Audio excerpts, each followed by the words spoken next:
ಅವರು ಯಾವ ಅರ್ಥದಲ್ಲಿ ಹೇಳಿದ್ದಾರೆ ಅರ್ಥ ಮಾಡ್ಕೊಳ್ಳಿ.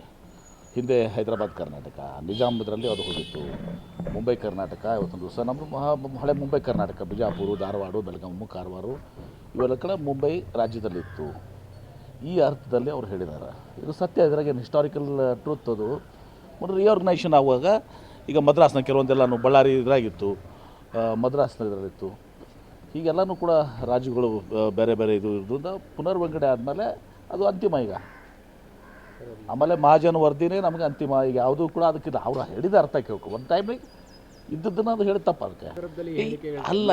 ಇದು ನೋಡಿ, ಮುಂಬೈ ಕರ್ನಾಟಕ, ಹೈದರಾಬಾದ್ ಕರ್ನಾಟಕ ಏನ್ರಿ ಇವೆಲ್ಲವೂ ಕೂಡ ಹಿಂದೆ ಯಾವ ಜಿಲ್ಲೆಗಳಿತ್ತು ಗೊತ್ತಿದೆ ನಮಗೆ. ಮುಂಬೈ ಸ್ಟೇಟ್ನಲ್ಲಿ ಬಿಜಾಪುರ, ಬೆಳಗಾಂ, ಧಾರವಾಡ, ನಾಡು ಇತ್ತು.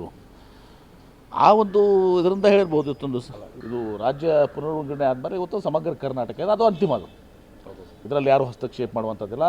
ಮತ್ತು ಎಲ್ಲ ವಿವಾದಕ್ಕೂ, ಗಡಿ ವಿವಾದಕ್ಕೆ ಮಹಾಜನ ವರದಿ ಅಂತಿಮ. ನಮ್ಮ ರಾಜ್ಯದ ನಿಲುವು ಭಾಳ ಸ್ಪಷ್ಟವಾಗಿದೆ, ಭಾಳ ಬದ್ಧವಾಗಿದೆ.